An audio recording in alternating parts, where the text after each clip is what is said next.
Մենք երբեք չենք ճանաչի երևույթը, եթե նայենք դրան միշտ նույն անկյունից։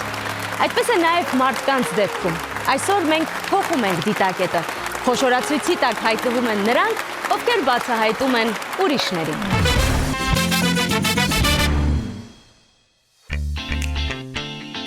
Ես ինչեր ես խոսում։ Դու քեզ լսում ես։ Պատրաստ եք լինել հենց այնպիսի հյուր, ինչպիսին ուզում եք, որպեսզի ձեզ մոտ գան։ Դու պատրաստ ես, չէ՞, որ այս ամեն ինչը հրապարակվի։ Ամբողջովին անիմաստ կլինի այդ հարցազրույցանելը։ Ինձ համար դա քիմիա է։ Անկեղծ եմ ասում, այս զրույցը քիմիա է։ Արկածո հետ կուզենայի լիֆտում մնայի մի 3 օր։ Որովհետև դու ունես նաև շատ մեծ սիրտ։ Ափսոս չի ես հարցը։ Կպահեն հետո։ Ես նստեմ մտածել եմ տամ ես մարդուն։ Վարդան Մամիկոնյանին հարցեր ունեմ։ Սպասում եմ օգոստոսին, որ սպասված արձակուրդին գնամ։ Այսօր Մաշտոցին հարցեր ունեմ։ Երբ որ հարցազրույցից հետո ասում են, «Էս ինչ կտորը կտրիր», շղթան կտրվում է։ Բայց Հետո կգրեք ինձ, հարցերից մի հատ ուրել եմ, որ ինչ է կյանքի։ Ահա, այսօր այդ հարցերից չկա։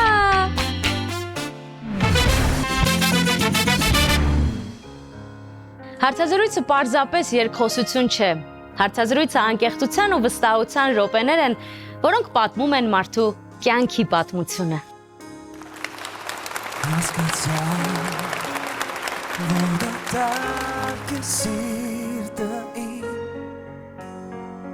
Առանց քո խոսքերի հասկացա, որ նման է կյանքային միստվերի մի խոսքով ես դարձ եմ տես մի խոսքով կարոտում եմ քեզ մի խոսքով չեմ կարող սիրել մի անպետ խոսքով մի խոսքով ամեն ինչ կասեմ մի խոսքով ես քեզ կսպասեմ մի խոսքով կփորձեմ ապրել քո սիրո խոսքով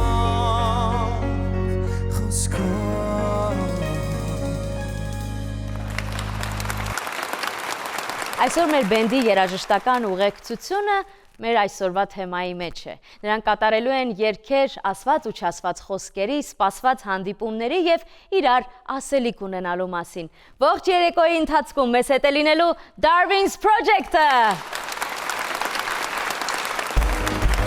Նրա համար չկան անհարմար թեմաներ, նա չի վախենում ամենաուղիղ հարցերից։ Կառավարում է անգամ ամենասուր բանավեճերը և զսպում զրուցակցի բուռն էմոցիաները։ Տաթև Դանիելյան։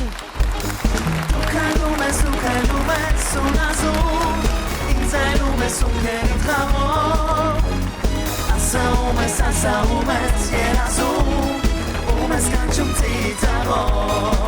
Նրա քաղաքական ոչ մի հարցազրույց հերթականը չէ, ամենաթեժն է ու ամենասպասվածը, Պետրոս Ղազարյան։ Գալիս ես դու ինձ մոտ, մայիս ես արևոտ, գալիս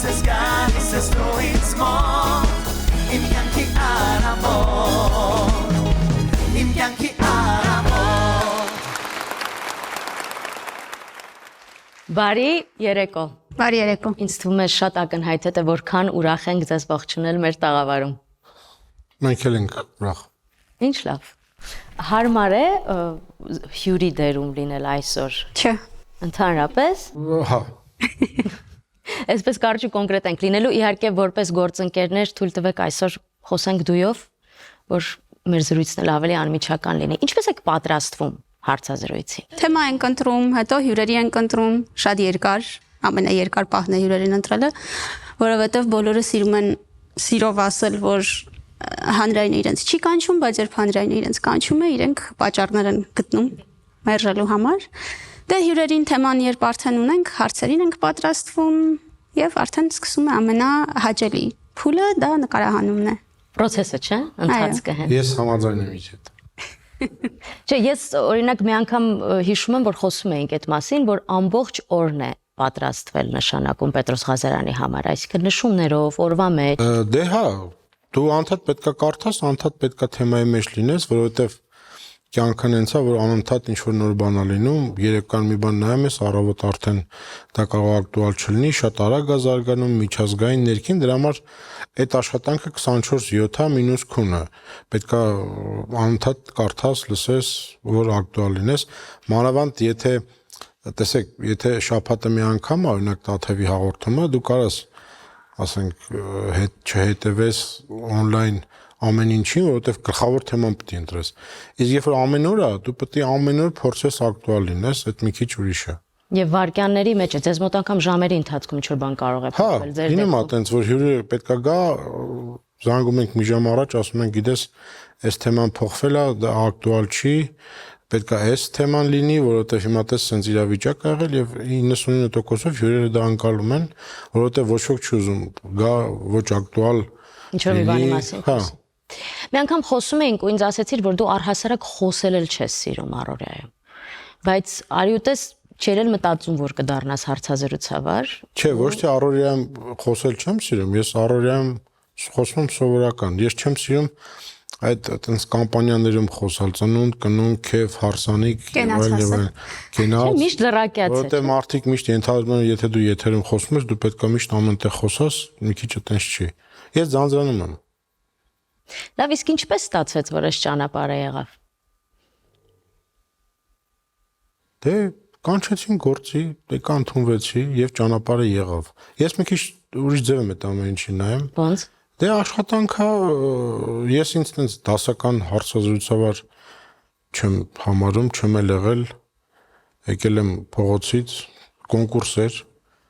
տեղ կային մի 10-15 հաղորդավար, հին լրագրողներ, որոնք ուզում էին հարցազրույցավար դառնային։ Ես պատահական եմ եկել։ Եվ հիմա որ ես մտածում եմ մի քիչ վախենալու է, որովհետև առաջի եթերը եղել է ուղիղ եթեր։ Եվ առաջի մի քանի տարին։ Բայց դա լավ չի ուղիղ եթերում աշխատելը, դա ուրիշ տեսակի չէ։ Ուղիղ եթերի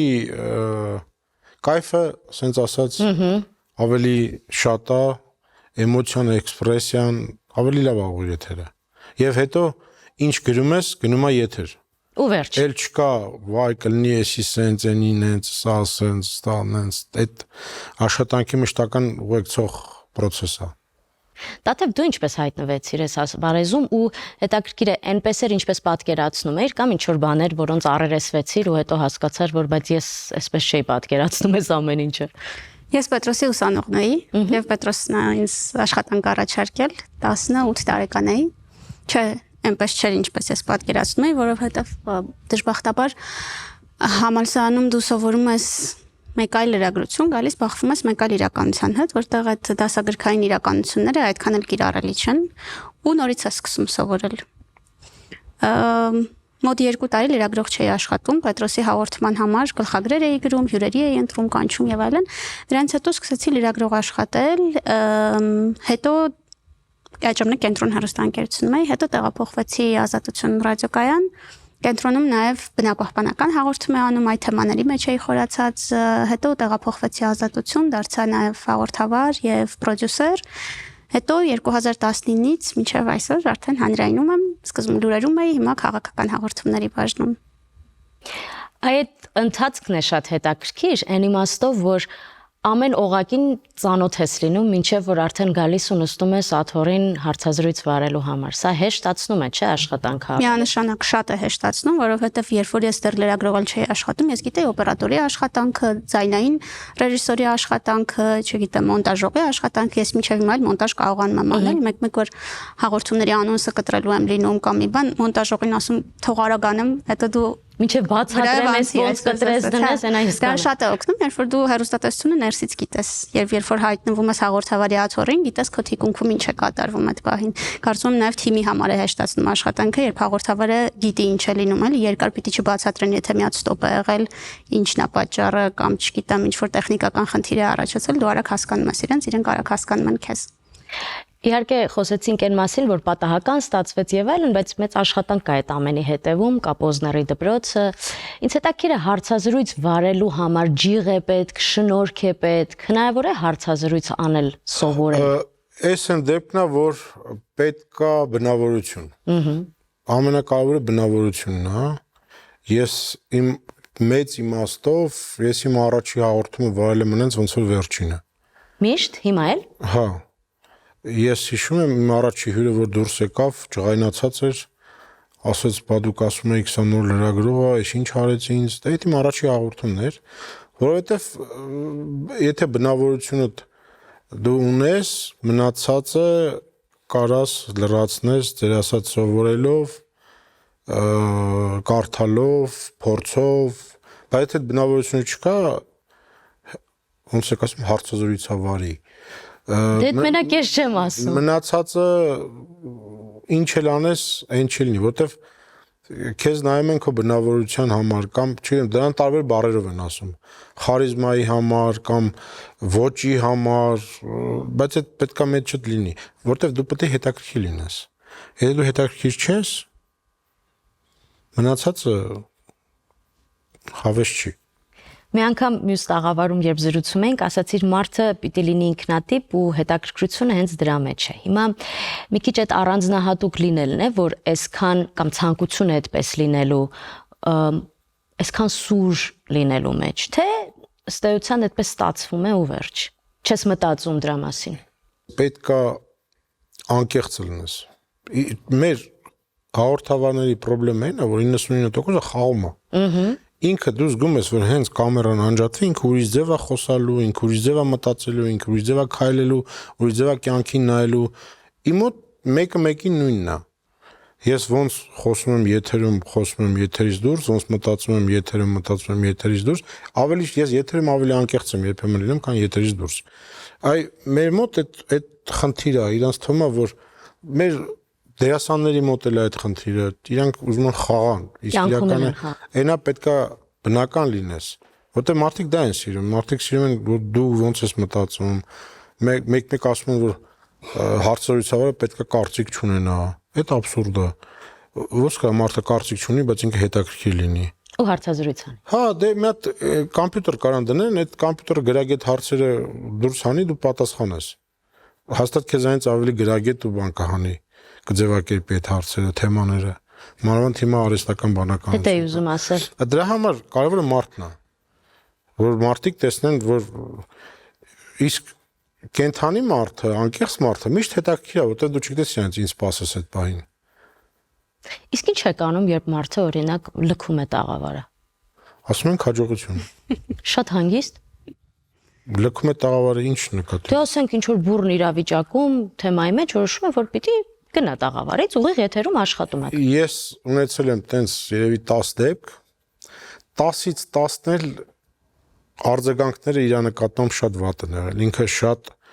Հակառակն է, չէ՞ աշխատում։ Հա, շատ վատ հետո ֆիդբեք ա եղել իր համար։ Դե գիտես, եթե ինչ որ մեկը դուրս է գալիս տաղավարից, ինչ որ առումով իր պարտությունն է, այսինքն ինքը միջև վերջ չկարողացավ տանի հարցազրույցը,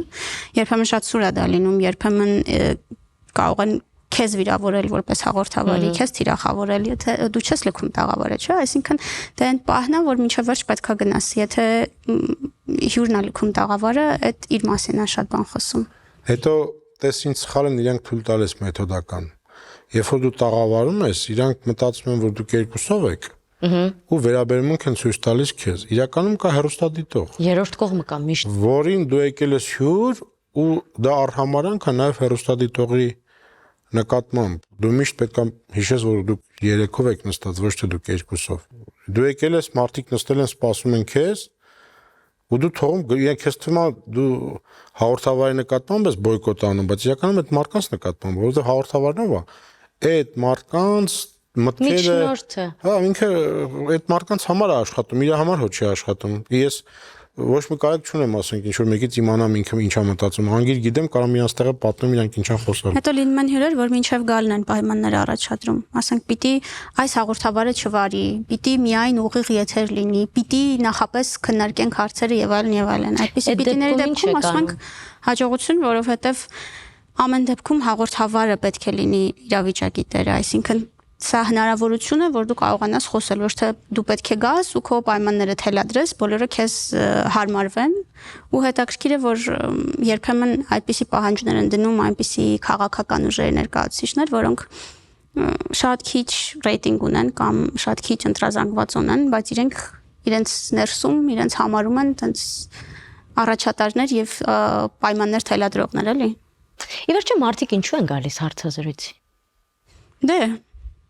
ըստ էության գալիս են, ինչպես արդեն Պետրոսը ասաց, հանրության հետ խոսելու։ Հա, դե այդ տարբեր է։ Օրինակ քո մոտ գալիս են իրանց հոգին բացեն։ Մեր մոտ գալիս են իրանց քաղաքական ծրագրերից բացեն։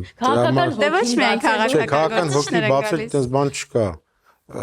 Ես օրինակ չեմ սիրում այդ այդպես քո հարցազրույցները, որ ասում են կյանքից խոսալ, որովհետև մեր 99% սուտ է խոսում։ Իմ հարցազրույցները չես սիրում, թե որ հյուրերը այդպես են։ Ժանրը։ Այդ ժանրը, որովհետև ո ինչ է կյանքը բան, ուսք գնաց միանգամից սուտ են խոսում։ Մեր մոտ են սուտ խոսում։ Բայց մերի համար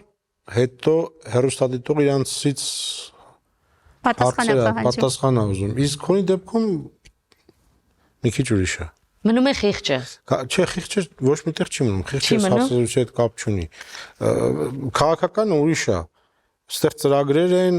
գործողություններ են, ռենոմե է, ով ինչ արե, ինչ ասե, ինչքան է խափե, ինչքան է սուտ ասե, ինչ պատկերացումներ ունի, դրանք մի քիչ ուրիշ են, իսկ այդ ժանրը քո մի քիչ ուրիշ է։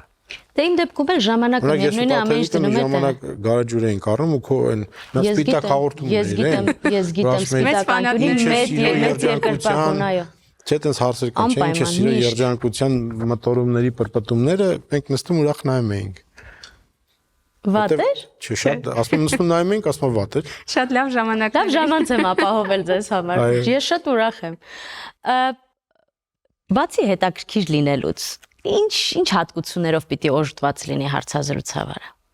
Ի վերջո սուտ թե ճիշտ, բայց պիտի խոսեն, պիտի այնպես անես, որ խոսեն։ Ես կարծում եմ այդ բանը առաջի գլխավոր պայմանն է։ Պարտադիր ոնց որ ասես, բայց ոչ բավարար։ Դու պետք է ամեն օր կարդաս, հետևես իրադարձություններին, հարցերը մշակես,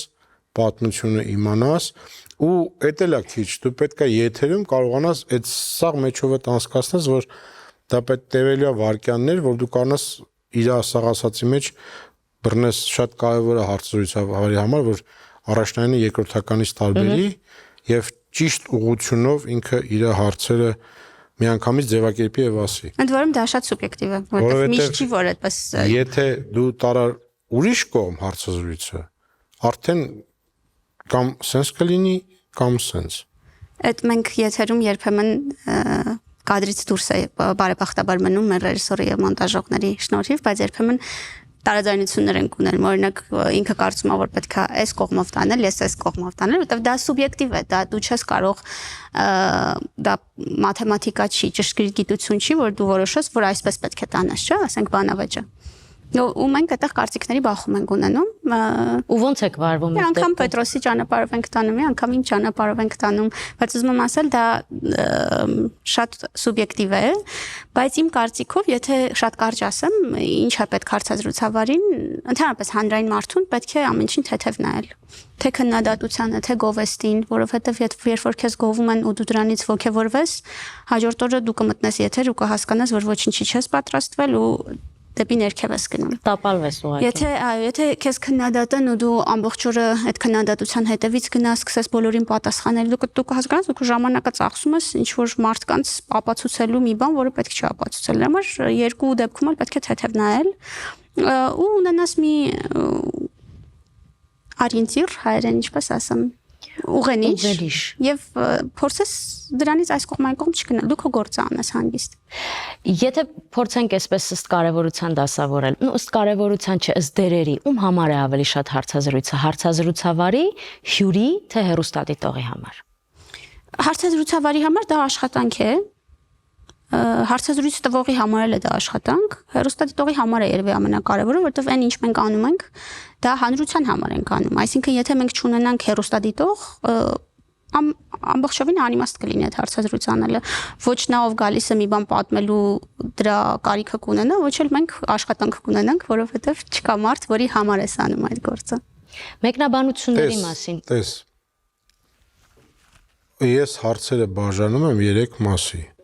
մեծ իմաստով։ Հարցեր, որոնք մարդիկ, որ տեսնում են այդ հյուրին, ուզում են լսեն։ Կա, չէ, կապված այդ մարդկանց հետ, ինչ-որ օդի մեջ հարցադրումներ, որոնք մարդիկ պետք է լսեն եւ բավարարված կան։ Կա քո աշխատանքը, որպես լրագրող, որ դու խորացել ես, կարդացել ես, գտել ես, հանել ես, հիշել ես, ձևակերպել ես եւ դու այդ հարցերն ես տալիս, որ դու բավարարված լինես։ Եվ հյուրը, քանի որ ինքը եկել է, ինքը նույնպես պետք է բավարարված գնա, որտեղ ինքը եկել է ինչ-որ բան ասի, քո խնդիրը մենակ ինչ-որ իրան դեմ տաս պատին ու ինքը եւ դու թողում ես իրան նաեւ այն հարցերն ես տալիս, որ ինքը ուզում է լսի։ Այսինքն պատասխանելով քո հարցին պետք է 3 կողմն էլ բավարարված լինի։ Եվ հյուրը, եւ հեռուստադիտողը, եւ դու։ Իսկ մեկնաբանությունների մասին ինչպես եք վերաբերվում, որովհետեւ դուք եք թիրախավորում ըստ էության, չէ՞, ու հաղորդումներից հետո կարող են մարդիկ էլ մտածում են այդ մեկնաբանությունները կարդացողը մարդ չի, իրենք այդպես գրում են ու անցնում են առաջ։ Դե, բայց ճիշտ էլ կարծում եմ, երբեմն դրանց 90%-ը fake է։ Չէ, կարդացողը ում հասցեին գրվում է այդ մեկնաբանությունը։ Այն որ fake-ա գիտի։ Այսինքն ժամանակի հետ Դրա որ ժամանակ ծախսես օրը չի երիքի։ Եթե այդտեղ կա իսկապես քննադատություն կամ տարընթերցում կամ թյուրըմբռնում, գուցե կարիք կա պատը։ Ես երբեմն հիմա սկսել եմ նոր երբեմն պատասխանել ինչ-որ բաների, դրանց առաջ շատ ավելի թեթև էի տանում, ընդհանրապես չէի անդրադառնում, բայց ինչ-որ պահից հասկանում ես, որ մարդիկ, որոնք տեղեկացված չեն, իրենց մոտ իսկապես կարող է սկսում հավատալ իսկապես։ Բայց ասում եմ, եթե դու դրա վրա քո ամբողջ էներգիան, ժամանակն ու ուժը ծախսես, դա լինելու է անիմաստ աշխատանք։ Հետևաբար թեթև։ Էմոցիաների մասին եմ ուզում խոսենք։ Ինչպես է կառավարում ձեր էմոցիաները։ Օրինակ ես չեմ հիշում, որ երբևէ ակնհայտ երևա ներսի կատաղությունը կամ ջղայնությունը կամ վրդովմունքը։ Հիմա դա չի լինում, դա էլ է զարգացված, ներսում կառավարվում է, թե ուղղակի շատ հմուտ կարողանում եք թաքցնել։ Դե տես, եթե կենթանի զրույց է, դու պետքա չթաքցնես քո էմոցիաները։ Որովհետև այդ էմոցիան լավ բան է, երբեմն էմոցիայով դու կարաս ավելի շատ բան փոխանցես եւ հյուրը էմոցիայով ավելի շատ բան ցույց տա, քան կեժամ խոսալով։ Դրա համար առանց էմոցիայի հարցազրույցը դա լավ հարցազրույց չի։ Էմոցիայի տարբեր ձևեր կան՝ пассив, ակտիվ, ագրեսիվ, չգիտեմ, 1000 բան կարող ենք ասել, եւ մի շատ կարևոր բան կա, որ ինքը չպետք է անցնի էթիկայի նորմերը։ Էթիկայի նորմերի մեջ էմոցիան շատ ճիշտ բան է, շատ լավ բան է, եթե հյուրը մի բան ասել, որը դու գտնում ես անհետեթություն է, դու պետք է դա ցույց տաս, որ դա անհետեթություն է, արաբես էլ խես վարում, էլի, այսինքն դու խոսք փոխանցող չես, դու զրույց ես վարում, եւ դա խոսակցություն է, հասկանում եք, մարդը չի եկել մենախոսություն։ Դա էլ ասում եմ, ոչ, բայց դա ինձ հետաքրքիր չի։ Հասկանում եք, հարցը տվեցի ինքը խոսած, դու քեզ անջատել ես, դու գոյություն չունես, դու ոչ մի վերաբերմունք ցույց չես տալիս։ Ինձ համար մի սկզբունք կա, որ հեռուստադիտողի նկատմամբ հարգանք պիտի ունենաս։ Երկու դեպքում էլ, երբ դու նստած ես առանց էմոցիայի, դու ցույց ես տալիս, որ քեզ հետաքրքիր չի, սպասում ես ժամդ լերանա գնաս, էլի։ Եվ երկրորդը, երբ որ դու հյուրի հետ շատ մտերմիկ ես զրուցում կամ հակառակը սկսում եք միմյանց վիրավորել, ինչ որ սահմաններ եք անցնում, դա անհարգալից վերաբերմունք է քո հեռուստադիտողի նկատմամբ։ Ու հետեւաբար պետք է այդ սահման ունենաս, երբեք չքրքջաս, ասենք, ինչ որ կատակի վրա, կարող ես ժպտալ, ուրախանալ, դու էլ կատակել, բայց չանցնել սահմանները։ Չնայած վերջի թոք-շոուի ժամանակ շատ դժվար էր։ Ոչ, օպերատորներով, դալիճով, բոլորով քրքջում էին, անհնար չքրքջա։ Հյուրերից մեկի ասացի վրա ձեր համբերության վրա նաև շատ զարմացած եմ։ Համբերությունը կարևոր է, ես, գիտեք, ես համբերատար մարդ չեմ, ասում ձեզ, բայց ես լրիվ հասկանում եմ ինչի է տենց լինում, դրա համար համբերությունս չի շարժվում, որ շարժվեց ես համբերատար չեմ, բայց ես հասկանում եմ, որ այդպես է ձևը։ Այ երբ որ քաղաքական այդպես սուր թեմաներ չկան։ Ու հանգիստ է, համեմատաբար դաշտը։ Սումա ստեղծագործական աշխատանք։ Բայց ինչպես են գալիս հյուր։ Չի լինում այդպես, որ քաղաքական թեմա չլինի։ Հայաստանում միշտ կա քաղաքական process, դա երբեք չի կանգնում։ Այլ հարց է, որ դա երբեմն սրվում է որոշումներ են ընդունվում, որոնք կարող է երկրի մարդկանց համար լինեն ճակատագրական, հեռանկարային, եւ կա ժամանակ, երբ որ խոսքը վերաբերում է ինչ-որ ոլորտի, ինչ-որ մասնաճյուղի։ Դրանք տարբեր են։ Առաջի դեպքում շատ մեծ է լինում ուշադրությունը, երկրորդ դեպքում մասնագիտական կամ հատուկ հետաքրքրություն է լինում։ Բոլոր դեպքում միշտ այդ գործընթացը կա եւ ասել, որ չի լինում այդպես ժամանակ, որ քաղաքականություն չկա, դուք չկա հիշեք այն ժամանակ։ Բայց ես ուրախանում եմ, որ միայն քաղաքական թեմաներ չեն կանում այդ շաբաթ։ Եվ ստեղծագործական է լինում ընթացքում։ Հանրային քննարկումը մի քիչ ավելի ուրիշ ուղղվածություն ունի, դե մեծ բանավեճի ժամանակ աշխատում ենք միշտ քաղաքական ուղղվածությունը պահել, բայց երբ որ շատ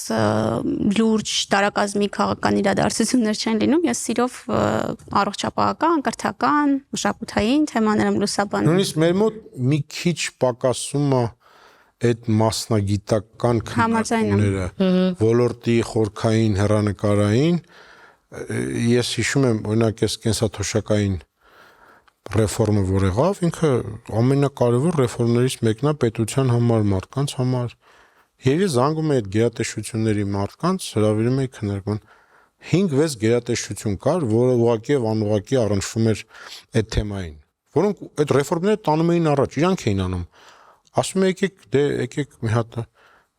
մենք պատրաստ չենք։ Մենք մի հատ մասնագետ ունենք, հələ չի հասունացել։ Մենք սպասում ենք մեր մասնագետը կրթվի գա։ Մենք խոսացող այդ բոլոր գերատեսչությունները ճունեն մի մարդ, որը գա եւ բացատրի, թե ինչ է այդ ռեֆորմը, ինչի համար է, ուր է տանելու, ինչ ռիսկեր կան եւ ինչ օգուտներ կան։ Իսկ դա գիտեք նաեւ օբյեկտիվ է, որովհետեւ մեր երկրում շատ ոլորտներ կան, որ դու 2-3 որակյալ մասնագետից ավել չունես։ Ընդ որում այդ 2-3-ից կեսը խոսալ չի սիրում եւ օբյեկտիվորեն չի կարող լավ խոսա։ Ինքը մասնագետ է, փորձագետ է, բայց չի կարողանում ճիշտ ներկայացնել։ Չի կարող ներկայացնել։ Ուտեղ գալիս են կողքից բան ազգը եւ այլն եւ այդ մասնագիտական քննարկումը չի լինում։ Իսկ մեր հաղորդումը ինչի համար է,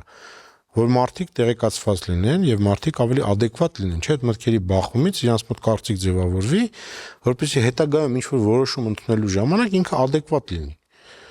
ավելի adekvat լինի։ Ես դեռ բլից հարցեր ունեմ պատրաստված ձեզ համար, բայց մի հարց ունեմ, որը հատկապես շատ հետաքրքիր է, հատկապես քո վերջին լուսանկարից հետո 4-5 ժամ շատ բարձրակրունկների վրա կանգնելուց հետո։ Ինչպես է հնարավոր վերականգնել էներգիան այդքան ծանր եթերներից հետո։ Դա ֆիզիկական հետ է։ 20 տարի ջահել է, այդ հարցը ինձ պետք է տակ։ Հերթով։ Սիրով, բայց այդ 15, բայց մերսի։ Դա ֆիզիկական հետևանքներն են, բայց հենց բանավեճերի ժամանակ յուրաքանչյուր բանավեճը 4 ժամ ուղիղ եթերում էինք, բայց ինձ հետ միշտ ինձ թվում է բոլոր հաղորդավարները դա կհաստատեն, երբ որ ջերմություն ունես, երբ որ հիվանդ ես, երբ որ տխուր ես, մտնում ես եթեր, ոչ թե որպես հյուր, այլ որպես հաղորդավար նկատի ունեմ, դա մոռացվում է, որովհետև դու իրադարձությունների լինում, այո, իսկ ֆիզիկապես ինչպես պետք է վերականգնվեմ, սպասում եմ օգոստոսին, որ սպասված արձակուրդին գնամ։ Բոլորս ենք սպասում օգոստոսին։ Եվ դե ես ամեն հաղորդումից հետո այդ մեծ թոքշոներից մոտ 2 կիլոգրամ առավոտ նիհարած եմ դուրս եկել քաշս այդ էմոցիայից դուք պատկերացնում եք էմոցիոնալ ինչ պետք է տաս որ 2 կիլո նիհարես, այն էլ 4 օր իրար հետևից։ 8 կիլո։ Հա, երբ որ ես ավարտեցի, շատ ծանր էր, որովհետև այդ 4 օրը ասենց ինքը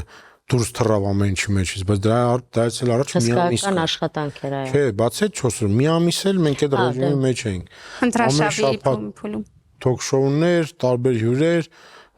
կեսոսս ջղայն, բան, տենց այդ ռեժիմը քայքայիչ է իրականում եւ էմոցիոնալ առումով եւ ու վատն է որ դրանից հետո չի բրծնում դրանից հետո էլի դու շարունակում ես ամեն ինչ ունի շարունակություն հա դրանից հետո դու շարունակում ես իսկ այդտեղ մեկ շաբաթվա ընթացքում դու անում ես քո 2 ամսվա էմոցիոնալ եւ այլն այդ որ դնում ես այդ ամեն ինչ բայց երբեք մեջն ես դա չես զգում ավարտվում է նոր հետևանքները գալիս են ես հիմա նոր հետ եմ գալիս այն վիճակին եւ ֆիզիկական եւ ոնց են ասում, բարեհոգեբանական, որ կայ որտեղ ինքը ամեն ինչին է հարվածում, քո հավեսին, քո միտքը չի աշխատում, դուրսը գրած մա հերիք հանգեր, հերիքա, կանգնի էլ Ինչ որ կետում օրգանիզմը տեք է զանջատում օրգանիզմը արդեն։ չի, ասում հերիքա, կանգնի, հասկացանք, շնորհքն էլ լավ բան։ Տենց ես հիմա նոր, ասում եմ, լուրջ եւ ֆիզիկապես, ես այդ ընտրությունից հետո իմ այդպես տեղ չկա, որ չէր ցավում։ Ու ինձ թվում է դա կաշմար է, չի բրծնում, դու ամեն օր տենց վիճակի մեջ ես, դու ամեն օր խորացնում ես, 4 ժամ կանգնում ես, մի խոսքով, դա ահավոր է, բայց հաղթահարեցինք։ Ինչպես եւ ամեն ինչ հաղթահարվում է, ինչպես եւ ամեն ինչ, բնական է, սկսում է ու մտածում ես, որ երբեք չի ավարտվելու, ինչպես եւ այսօր ինձ թվում է դուք մտածում եք, երբ է ավարտվելու այս հարցազրույցը, հիմա հենց եկավ այդ բա, բայց ես դեռ ունեմ բլից հարցեր։ Ինչպես միշտ։ Ինչպես սիրում եք եւ ինչպես նայել եք։ Միշտ բլից հարցեր։ Միշտ իհարկե։ Հերթով։ Չէ, իրանց։ Այդպես էլ մտածել էի։ Եղել է, երբ ներքուստ համակրել ես բանավիճող կողմերից մեկին, բայց մեծ դժվարությամբ ստիպել ես ինքդ քեզ չեզոք մնան։ Իհարկե։ Ինչն ես քո մեջ համարում թույլ կողմ ու կփոխեիր քո մեջ։ Ոչ շատ բաներ։ Պետք է կարճ պատասխանեմ։ Բլից է։ Շատ հաճախ հաղորդումից հետո ես ինձ մակերեսային եմ համարում եւ մտածում եմ, որ պետք է ավելի խոր գնայի, ավելի շատ ուսումնասիրեի։ Եվ քաղաքական բուրըն բարդ ու բազմամարդ բանավեճ թե հարցազրույց մեկ հյուրի հետ։ Միանշանակ բազմամարդ բուրըն բանավեճ։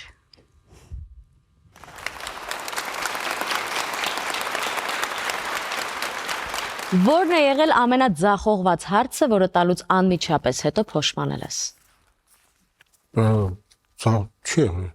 Որևէ պատմական կերպար, ում հետ կցանկանայիր հարցազրույց անել ու ինչ կհարցնեիր։ Լսի, ես տենց պատմական կերպարներ եւ այլն, չգիտեմ այդ ինչա։ Ես արել եմ 3 նախագաների հետ, թե 2, հա, չէ 3։ Ну, բացի Սերժ Սարգսյանից, ես բոլոր ղեկավարների հետ հարցազրույց եմ արել, շատ կուզենայի Սերժ Սարգսյանի հետ հարցազրույց անեի։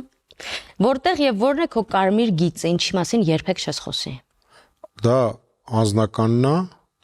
եւ դա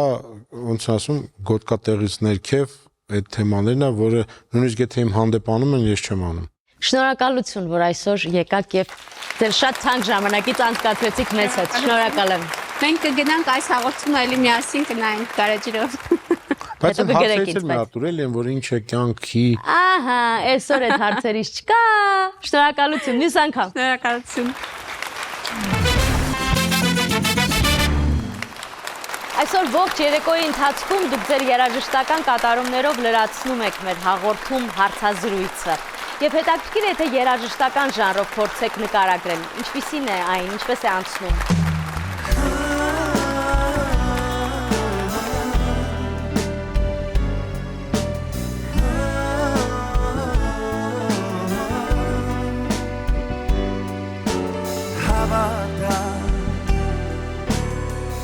Հոգուս մեջ արդեն խոսքեր չկան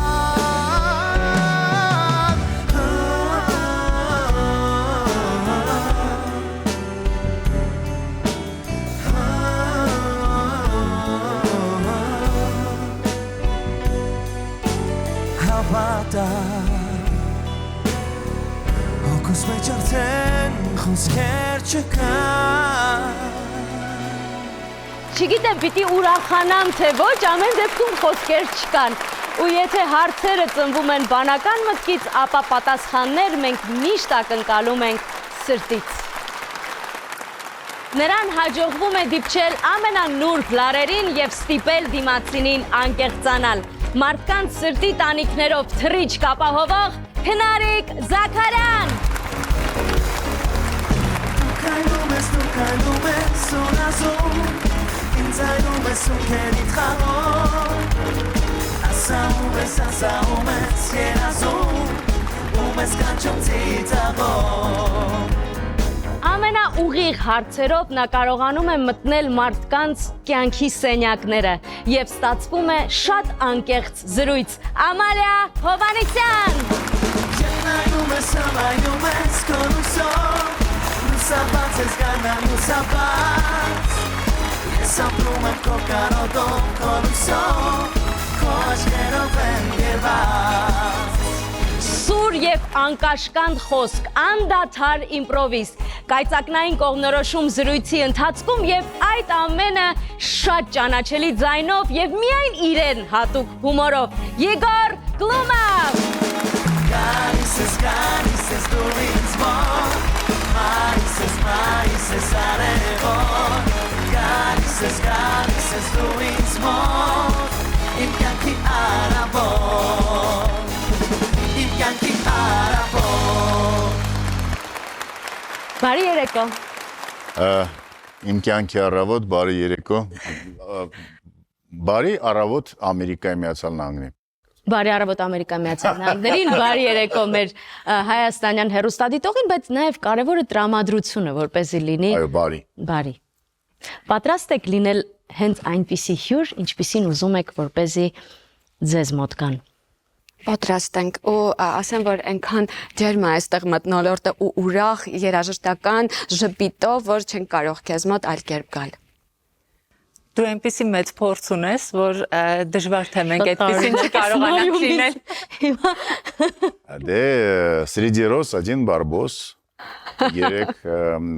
գեղեցկուի ճերմակ զգեստներով եւ մեկ բոբո, ինչ վատ կա, լավ։ Չէ, բայց հարցս հենց նրա մասին էր, որ ես միշտ մտածում եմ, որ մարդկանց հետ նախ պիտի խոսես այնպես, ինչպես կցանկանայիր, որ քեզ հետ խոսեն եւ նաեւ չէ սպասումներ կան հյուրից, երբ գալիս են։ Այսօր դերերով փոխված են։ Կներեք, ես էլի հարց եմ տալիս։ Առհասարակ ոչ միայն հյուրի հետ պետք է այդպես լինես, այլ յուրաքանչյուր դիմացինիդ հետ աշխատես լինես այնպես, ինչպես որ կուզեիր այդ իրավիճակում վարվեին քեզ հետ։ Դե հիմա իրավիճակն այսպիսին է առաջինում եւ փորձենք իրար հետ իսկապես բացահայտել մեր մասնագիտության շատ տարբեր կողմերը, որոնք երևի թե մեզ համար հասկանալի են, չնայած վստահ եմ մենք էլ ինչ որ հարցեր ունենք, բայց հեռուստադիտողի համար էլ շատ հետաքրքիր կլինի, չէ՞։ Ամալիա, լինում են դեպքեր, երբ հյուրերը ուզում են նախապես ծանոթանալ հարցերին։ Ինչ ես անում այդ ժամանակ։ Իդեպ առաջարկում եմ խոսել այսօր դույով, որովհետեւ գործընկերներ ենք եւ իրա շատ վաղուց ենք ճանաչում։ Իրականում այդպես հաճախ լինում է, երբ մարդիկ ասում են ինչ հարցեր ես տալու եւ ես պատասխանում եմ, որ իսկ դուք ինձ ինչ պատասխաններ եք տալու։ Ես կարող եմ ասել օրինակ առաջին հարցը, բայց չէ որ զրույցը ձևավորվում է նաեւ հնչող պատասխաններով եւ շատ հաճախ ես տալիս եմ հարցեր, որոնք չէի նախատեսել տալ եւ չեմ տալիս հարցեր, որոնք նախատեսել էի տալ, որովհետեւ հենց զրույցի ընթացքում եմ հասկանում մարդը որքանով է պատրաստ խոսելու այս կամ այն թեմայի մասին։ Երբեմն մարդիկ այնպիսի ինֆորմացիա են տալիս, որը որքան էլ դու պրպտես գտնես ինֆորմացիա հավաքես, չես կարող ուղղակի իմանալ այդ ինֆորմացիայի մասին եւ իրենք հենց տեղում քեզ այդ ինֆորմացիան տալիս են։ Բա ինչպես դրանից արդեն իհարկե դրանից արդեն նոր հարց է ծնվում, այնպես որ նախապես այդպես գրած հարցեր տալ չես կարող զուտ, որովհետեւ ես չունեմ գրած հարցեր։ Այսինքն ես պատրաստվում եմ, ես գիտեմ իմ ուղղությունները, ես գիտեմ մոտավորապես ընդհանրապես հարցերը։ Ես օրինակ գրում եմ։ Ես ուղղություններն եմ գրում, մշակում եմ ինձ համար, թե ես ինչի մասին եմ խոսելու, բայց թե ինչպես այդ պահին կձևակերպեմ իմ հարցը, այդ պահին եմ կողմնորոշվում, որովհետև երբեմն հենց մարդու պատասխանից, տրամադրությունից, իր բարից եմ ձևակերպում իմ հարցը, ու երբեմն ինձ նույնիսկ երբ որ ինչ-որ կտոր ուզում եմ հետո կտրել օրինակ, հասկանում եմ, որ չեմ կարող, որովհետև այնպես տրամաբանական թելերով է գալիս, որ որևէ փոփոխություն էլ չես էլ կարողանում անել։ Ասում ես շղթան ես կտրում։ Բավականին երկար նաև նախապատրաստական process կա հարցազրույցին եւ իհարկե այդ ընթացքում, եթե անձամբ չենք ճանաչում մարդուն, որոշակի պատկերացում ենք ձևավորում այդ մարդու մասին։ Եվ հետո լինում են դեպքեր, երբ մեկ էլ փոխվում է այդ պատկերացումը կամ լավ կամ վատ կողմ։ Ես մի շատ ուսուցողական դեպք եմ ունեցել իմ պրակտիկայում, երբ որ շատ թեթև է վերաբերվում մարդուն, չճանաչելով իրեն, այսինքն ճանաչելով այնպես, ինչպես որ ճանաչում են բոլորը, խոսքը Ավրամ Ռուսոյի մասին է, եւ անգամ համարում եմ, որ անիմաստ է այդ ինչ որ հարցազրույց վերցնել, խոսել։ Իսկ հետո նա եկավ նստեց մեր կարմիր բազմոցին եւ ստացվեց հիանալի հարցազրույց, եթե չեք տեսել, խորհուրդ եմ տալիս դիտել, որտեվ համոզված եմ, որ 100 հոգուց 99 հոգին այդպիսի Ավրամ Ռուսոն երբեք իրեն չի պատկերացրել։ եւ ապշել էի պարզապես Բայց դա նաև հարցազրույցավարից է։ Չգիտեմ, ինքն էլ հետո ասաց, որ ես երբեք այդպես չեմ բացվել, այս թեմաներից չեմ խոսել եւ այլն։ Վերջը ամեն ինչ կարծես թե այդ օրը վերևից Աստծո կողմից այդպես էր որոշվել ու ես շատ ուրախացա, շատ ու հիմա հպարտությամբ ասում եմ, որ Ավրամ Ռուսոն կարգին հայ է եւ կարգին քրիստոնյա է եւ կարգին մարդ է կարող է երկում է այնպիսի երաժշտություն, որ ինձ դուր չի գալի, բայց որպես մարդ, որի որ ներսում ինչ որ լույս կա, հիանալի անձնավորություն է եւ դա հենց եղավ տեղի ունեցավ հարցազրույցի ժամանակ հակառակները չեմ ուզում հիշեմ, բայց լինում են ստեղ շատ կարեւոր է որ դու կարողանաս թե միջև այդ թե դրանից հետո քո վերաբերմունքը դեպի հյուրդ չփոխել, այո, որ նա չհասկանա, որովհետև ամեն դեպքում մարդկանց նեղացնելը սխալ է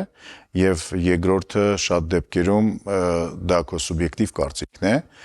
եւ միգուցե այն ինչ որ քո համար սխալ է կամ վատ է, շատ մարդկանց համար նորմա է կամ լավ է։ Ես իհարկե էլի հարցեր ունեմ, բայց այսպես հերթով։ Քնարիկ շատ կարևոր է քեզ համար հարցազրույցի ընթացքում, որպեսզի հյուրդ բացվի։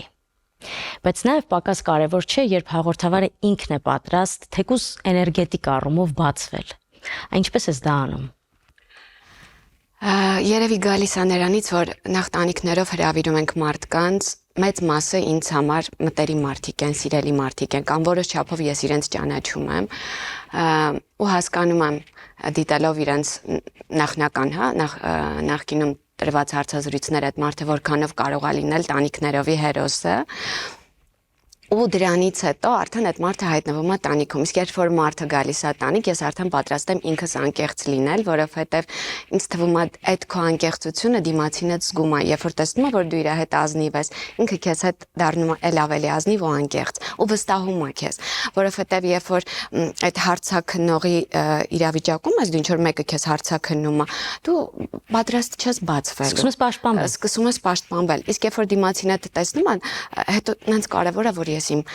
հերոսին սիրեմ։ Ինձ համար դա շատ կարևոր է։ Դա գալիս է երևի թատրոնից, բեմից, որպես դերասանի, որտեղ միշտ մամաս ասում էր, Մալյանը ասում էր, որ պիտի խաղընկերներից շատ սիրես, որովհետև այդ սերը երևում է, կադրից դուրս էլ է երևում, բեմից այն կողմ էլ է երևում։ Դու բոլորին սիրում ես։ Գիտես,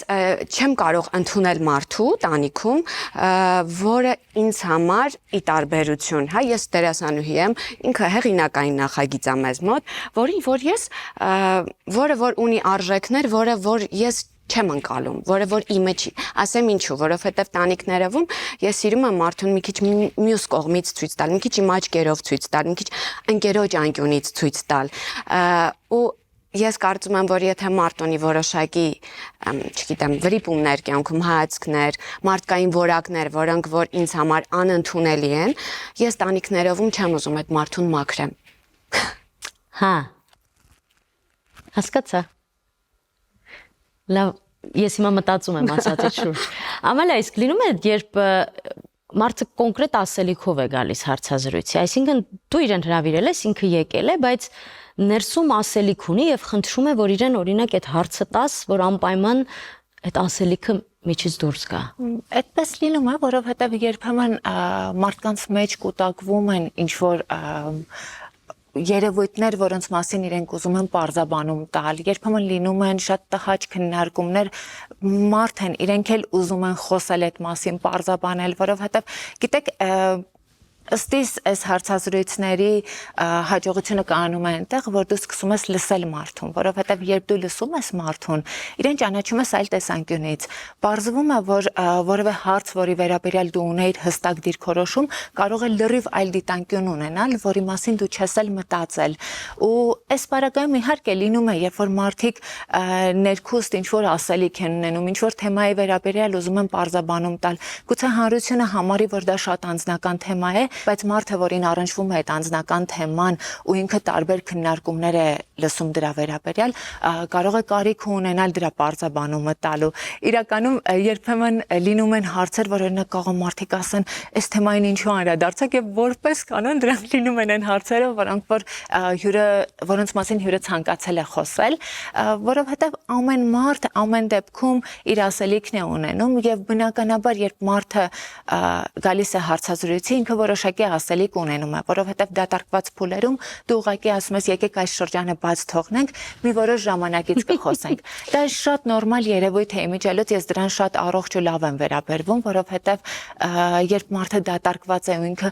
գնահատում է ռեալ իրավիճակը, որ այս պահին ինքը չի կարող հարցազրույց տալ, բայց հաջորդ պահին կարող է շատ պատրաստված ու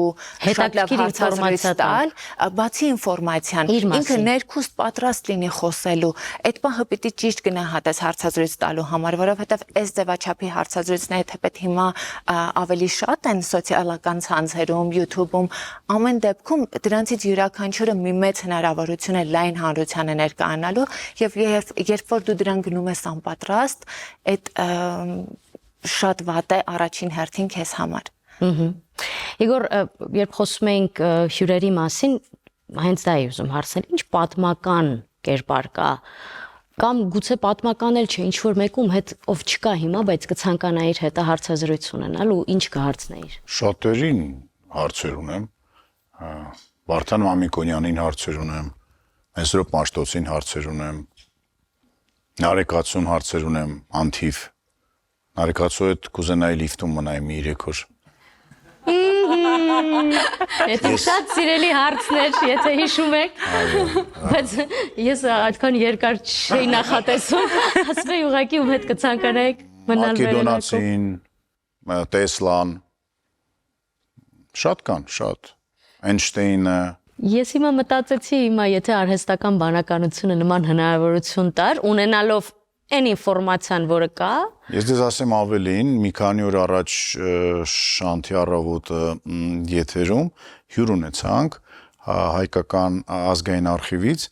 եւ այս պահին այնտեղ շատ բուրըն գործունեություն են կատարվում, ինչ որ հատուկ ծրագիր է մշակված, որ AI օգնությամբ բացի դրանից որ ուրեմն Կոմիտասի ամբողջ անձնական գրականությունը, իր նամակները եւ այլն ամեն ինչը դարձնում են digital,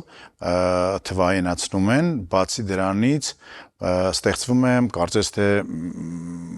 AI, no AI չէ, digital Կոմիտասի իսկական կերպարը, որտեղ մենք իսկ այդքան լավ իրեն չենք ճանաչում։ Մենք իրան ընդհանրապես չենք ճանաչում։ Ցավոք սրտի չենք ճանաչում, եւ միջև հիմա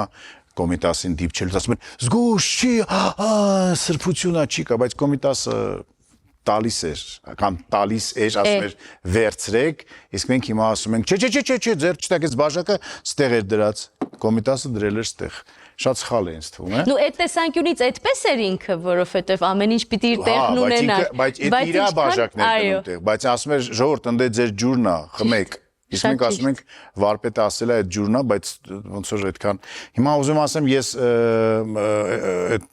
տնօրեններ կարծեմ իրեն հարցրեցի, ասի իսկ հնարավորություն կլինի, որ ես հարցազրույց վերցնեմ, Կոմիտասից ինքը sense վրես նայեց, ասեց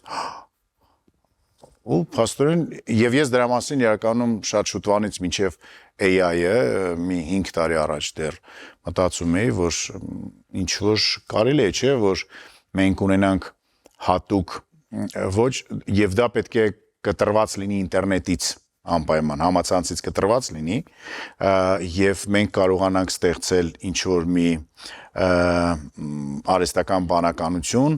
լի այդ մարդու մտքերով եւ այդ արհեստական բանականությունը գեներացնելով գաղափարներ եւ մտքեր կարողանա մեր հետ խոսել նրա նման։ Մենք հենց այս պահին բավերագրեցինք, որ այդ հարցազրույցը պիտի տեղի ունենա եւ բոլորը սպասում ենք այդ հարցազրույցին շատ մեծ անհամբերությամբ։ Նարիկ, ասեցիր, որ կարևոր է, որ ծանոթ լինես, սիրես, բայց ոչ բոլորին ենք մենք այդքան լավ ճանաչում ճանաչելով։ Եղել է, որ հարցազրույցից հետո մարդը քեզ համար շատ հարազատ դառնա։ Հատկապես երբ իրար հետ հետո գոռում եք այդ գոռալը իհարկե շատ մեծ նշանակություն ունի եւ շատ ավելի խորը նշանակություն, երբ ամեն ինչ ուղղակի բաց ես թողնում ու Գիտես, եղել է, բայց ինձ համար երևի թե Lamborghini-ին կնշեմ, որովհետև մենք այսինքն թարգմանչի միջոցով էր այդ հարցազրույցը գնում ու այդ ժամանակ շատ դժվար է այդ մարդու ներսի պատերը կոտրել, որովհետև մեկ այլ բան է, երբ որ մենք տանիքներով նկարում ենք տանիքում ու մեր նկարահանող թիմն է, որը այնքան աննկատ է իրան պահում, այսինքն մարդիկ չեն զգում, որ իրանք եկել են նկարահանման, երկու հոգով տանիքում նստած զրուցում եք իրար հետ ու մենք Շարլ Ազնավուր երգեցինք միասին, երևի Ազնավուրն էլ օգնեց, որ այդ պատերը քանդվեն։ Երևի չէ հաստատ։ Ու մենք վերջում գրկախառնվեցինք, որովհետև գոռալ չէինք կարող, ես իրեն այսպես կողմ դες գրկել։ Մի խոսքով ինքը հետո հրավիրեց մեզ Բոլոնիա եւ այլն, ուզում եմ ասել, սկզբից շատ դժվար էր, ինձ համար շատ ծանր էր ներքուստ, երբ որ ես վարում էի, ես կհավատաս երևի ներսից աղոթում էի։ Ասում էի Աստված իմ, ես ո՞նց եմ հասնելու այս մարդու սրտին, բայց դա ինձ համար կարևոր էր։ Ու հասկացա, որ կապ չունի մարդը ինչ փող ունի, որ ընտանիքում ա ծնվել, ընդհանրապես գուցե խնդիրներ չի ունեցել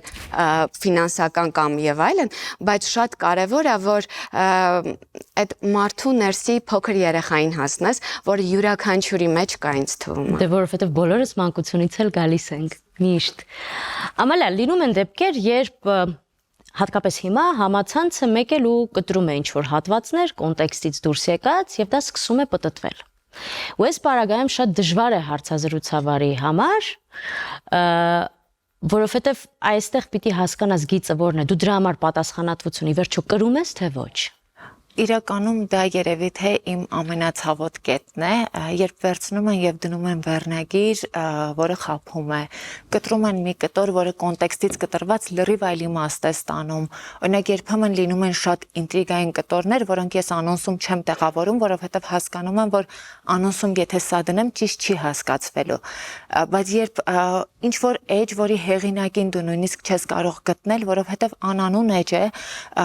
ոչ մի կերպ չես կարող կապի դուրս գալ, թեկուզ նամակ ես գրում եւ այլն, կտրում եմ մի կտոր, որը կոնտեքստից դուրս լրիվ այլ քննարկումների տեղիք է տալիս, որովհետեւ ցանկացած խոսք կարելի է կոնտեքստից հանել եւ դա լրիվ ուրիշ բան դառնա։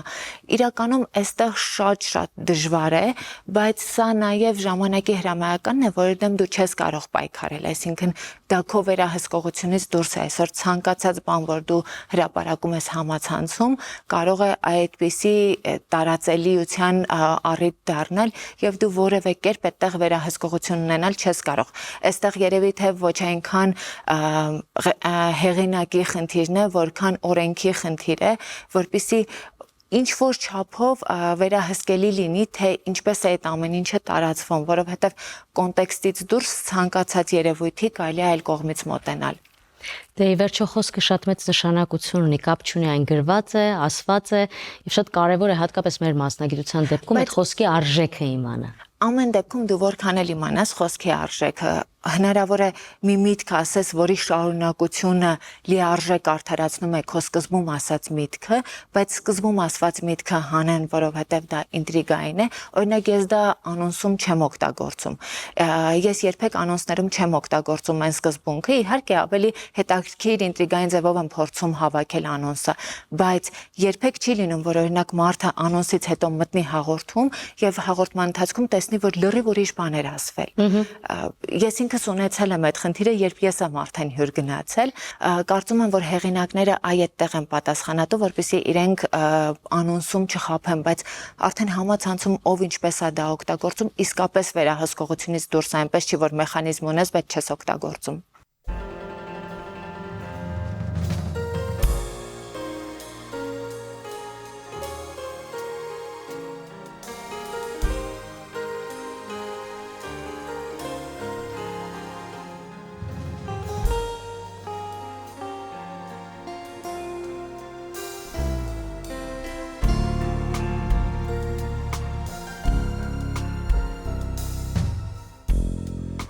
Մենություն դարձար ընկերին հարազատ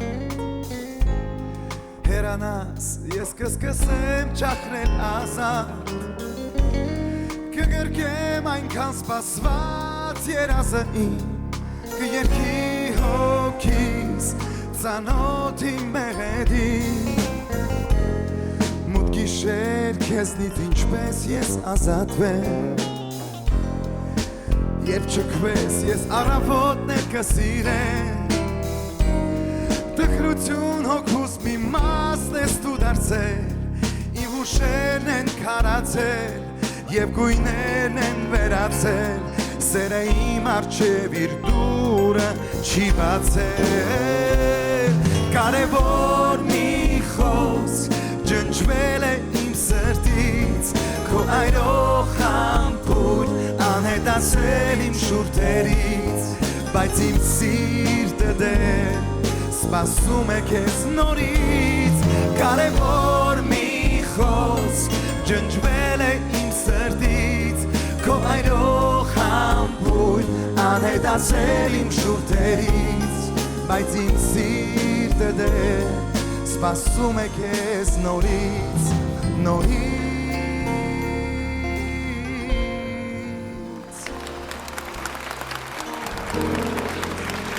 Այսօրվա մեր երգերի ընտրությունը հենց թեմատիկ ենք փորձել ընտրել եւ կապված է ամեն ինչը խոսքի հետ։ Կան ճակատագրական հարցազրույցներ։ Եթե դա կապված չի քրեական ինչ-որ խնդիրների հետ, ինձ թվում է ոչ։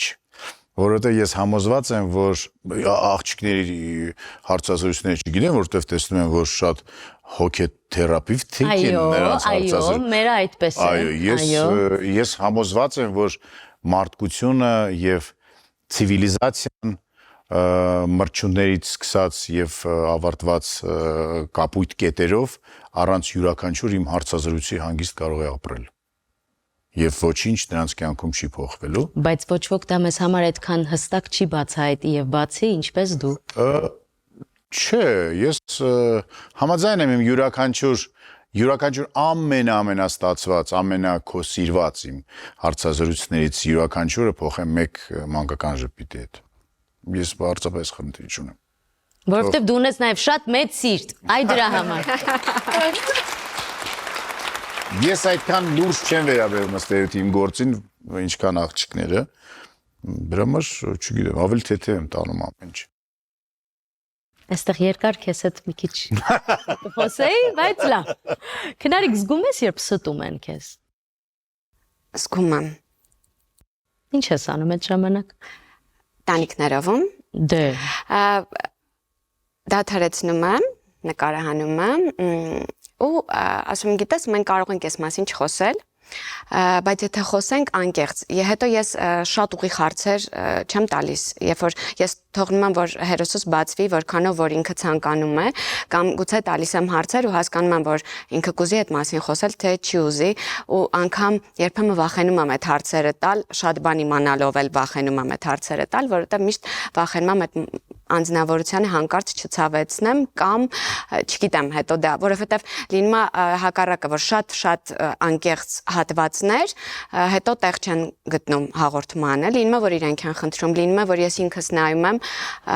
եղել է այդպիսի դեպքեր, երբ որ ես նայել եմ ու հասկացել եմ, որ չեմ ուզում, որ այս աստիճանի անկեղծությունը իմ ընկերոջ լինի էկրանին։ Դե բայց չի ստացվում, որ եթե ստոպ ես տալիս, էլի մաքրում ես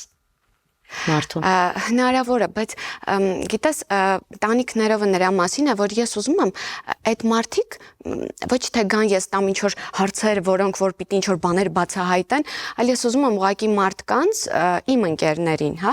մեծ մասը նաև իմ ընկերներն են, մարդիկ մի հատ տեսնեն ուրիշ անկյունից, որտեղ մենք մեր ընկերական շրջապատում միևնույնն է ուրիշ ենք, չէ՞։ Տես ախցիկները հիմա է որ փոխվել է ամեն ինչ, մենք հիմա ավելի ազատ ենք, ավելի անմիջական խոսք ունենք։ Տես մենք հանրայինի եթերում դույով ենք խոսում միասին։ Այո, հետո Instagram-ը, երբ որ մարդիկ իրենց կյանքը ցույց են տալիս, մի մասը իհարկե շատ ավելի գեղեցիկ կերպով է դա ցույց տալիս, ոչ իրականությանը համապատասխանող, բայց ամեն դեպքում հիմա շատ բան փոխվել է մեր կյանքում։ Այսինքն ես միշտ մարդուն հարցնում եմ, որ գալիս ես, դու անկեղծ պիտի լինենք։ Եթե չէ, ավելի լավ է մենք դա չնկարենք, որովհետև ափսոս է այդ ժամանակը։ Իսկապես, այդպես եղել է, որ ես մարդու հետ պայմանավորվել եմ, հետո չենք նկարել, որովհետև հասկացել եմ, որ ինձ համար դա քիմիա է։ անկեղծ եմ ասում, այս զրույցը քիմիա է։ Իրականում ես համաձայն եմ քնարիկի հետ, որովհետև երբ մարդը ասում է ուզում եմ խոսել, բայց որոշ ժամանակից, այդ որոշ ժամանակից է դու զանգում ես, բայց երբ որ մարդը ասում է ես չեմ ուզում, դու չես ուզում այդ մարդուն նեղություն տալ, որովհետև անկեղծության համար մարդը պիտի նաև լինի տրամադրված։ Օրինակ հիմա գուցե շատերը զարմանան, ես ինքս զարմացել էի, գորը ինձ հետ հարցազրույցի ժամանակ մի պահ հուզվեց աղջկա մասին խոսելիս։ Ես երբեք ուզեմ Հա, բայց ես օրինակ երբեք չէի պատկերացնի, որ գորի հետ զրույցը կարող է այդքան էմոցիոնալ լինել։ Ես իրեն կանչել էի ավելի այլ ձևաչափի զրույցի համար։ Որովհետև գորը ունի մեծ սիրտ։ Ես գիտեմ, որ ինքը ունի մեծ սիրտ, բայց ինքը միշտ կարողանում է, չէ՞, այսպես էմոցիաները վերահսկում են, մենք իրեն այդ էմոցիոնալ դաշտում չենք տեսել։ Բայց դա էլ գուցե որովհետև այդ պահին ինքը պատրաստ էր հարցազրույցի։ Միգուցե նույն ես իրեն զանգեի օրինակ դրանից 3 ամիս առաջ կամ 3 ամիս հետո պատրաստ չլիներ զրույցի։ Ճիշտ, տեղին ես խփել։ Միշտ ու ճիշտ ժամանակին փաստորեն։ Բայց այդ դրա մասին եմ ուզում խոսենք։ Էմոցիոնալ տեսանկյունից երբեմն հարցազրույցավարը Իսկ մենք բոլորս ներքին գիծ ունենք, հատկապես երբ հոգեթերապևտիկ են հարցազրույցները, ինչ որ մի գիծ կա, որ հասկանում ես, որ դու չես գնալու, բայց մեկ էլ զգում ես, որ զրուցակիցդ քեզ թույլ է տալիս, որ դու գնաս։ Նու ստացվում է այնպես դուռը բացել է, հիմա ասում է արի, դու ասում ես չէ, շնորհակալություն, չեմ գալիս, բայց պատասխանը սպասված է ու հասկանում ես, ես իսկապես հիշում եմ նման դեպքեր, երբ մարդը իմ զգացողությամբ այսպես ուղղակի հակառակն է իր ամբողջ ներաշխարը բացել քո առաջ։ Ու ես հիշում եմ, որ ես հետո ունեցել եմ մեղավորության զգացում, թեպետ նորից եմ ասում, ես չեմ գնացել, ինձ իսկապես դուռը բացել են, ասել են արի։ Այն նման բան չի եղել։ Տես, ես շատ հաճախ, երբ որ հասկանում եմ, որ մարդը անկեղծացել է այնպես, որը իմ գնահատմամբ գուցե շատ է էկրանի համար, ես միշտ այդ պահերին հարցնում եմ դու պատրաստ ես չէ, որ այս ամեն ինչը հրապարակվի, որովհետև երբ որ հարցազրույցից հետո ասում են, «Էս ինչ կտորը կտրիր», շղթան կտրվում է եւ հնարավոր է այդ հարցազրույցը արդեն էլ իմաստ չունենա ուղղակի հրապարակելու։ Եվ ես միշտ ասում եմ, եթե նույնիսկ լինում են ինչ որ կետեր, որոնք ձեզ գուցե կարող է դիսկոմֆորտ լինել, հենց այդ պահին տեղում ինձ ասեք, տեղում դա շտկելի է, այսինքն դու կարող ես ուղղությունը փոխել։ Եվ այդ դեպքերում անպայման դու իրեն հիշեցնում ես, որ սա ամեն դեպքում հարցազրույց է, բայց մարդիկ տարբեր են։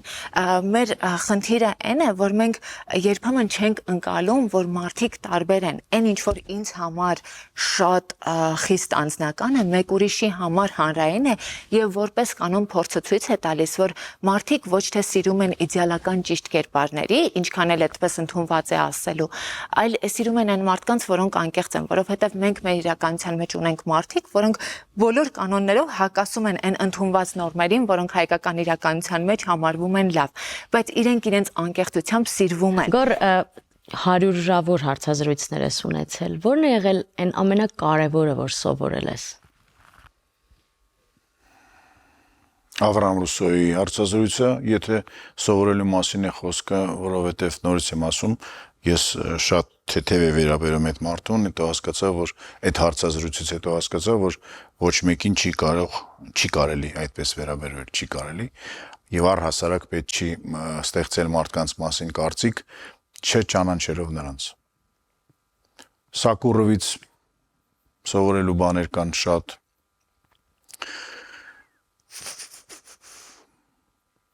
Ում կարող եմ հիշել։ Ես իմ շատ են, ես առհասարակ ամեն պահին սովորում եմ, ես որ փոքր երեխայի հետ խոսում եմ, փորձում ինչ-որ բան սովորել եւ կարող եմ, հիմա դուք կարող եք բացել այդ հարցազրույցների ցանկը, ինձ ասել ումից ինչ ես սովորել, ես ասեմ ումից ինչ եմ սովորել, որովհետեւ իսկապես ամեն հարցազրույցից հետո ինչ որ բան սովորում ես եւ եթե չես սովորում, ուրեմն մնում ես տեղում, իսկ եթե մնում ես տեղում, ուրեմն քո վրով արդեն քայլում են։ Դրա համար պետք է անդադար սովորես, անդադար։ Դե ինչ, ամփոփելով ես իհարկե ունեմ իմ բլից հարցերը, ինչպես առանց դրա։ Սկսենք։ Այո։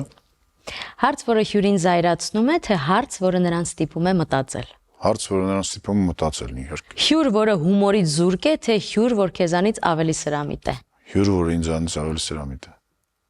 Ում հետ երբեք հարցազրույց չես անի։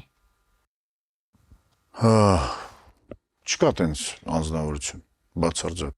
Ես միշտ հարցը տալուց առաջ ինքս եմ ներսումս պատասխանում, չսխալվեցի։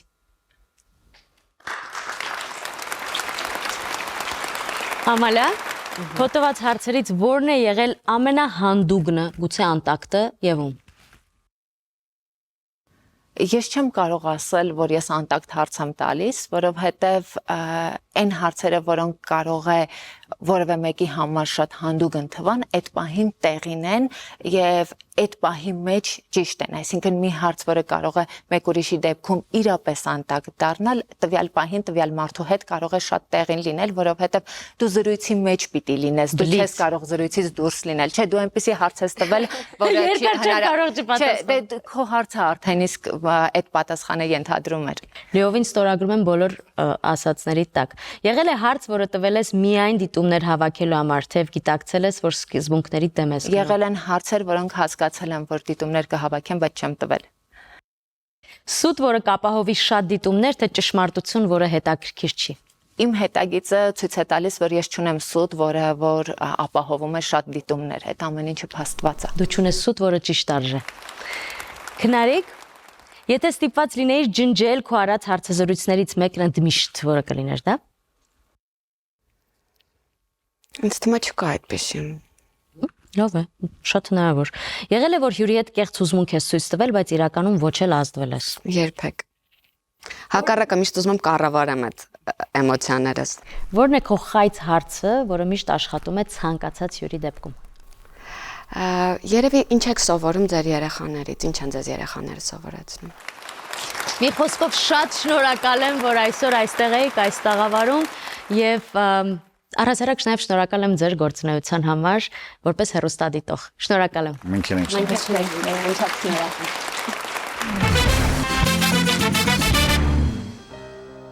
Ամենադժվար հարցազրույցը ամենամտերիմ ընկերոջը թե տարվածն է, ում թվում է բոլորից լավն ես ճանաչում, իսկ հետո հանկարծ ճանաչում ես նորովի։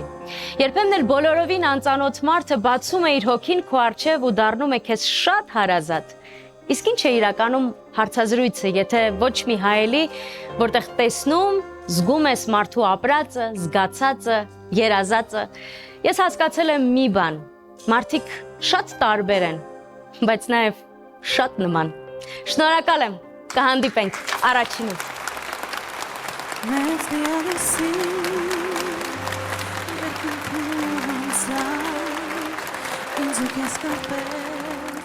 Իլույսով անմար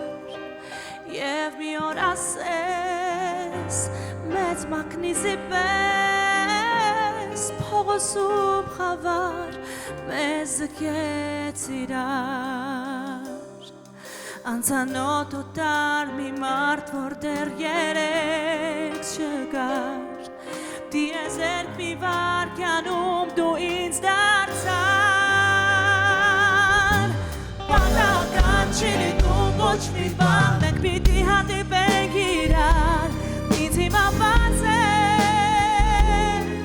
որ ծնվել ենք իրար համար սա մի երազ են մեզ կապեց արցանցելով միանուսինը ինձ ու քեզ լցրեց լույսով և կապեց հավեր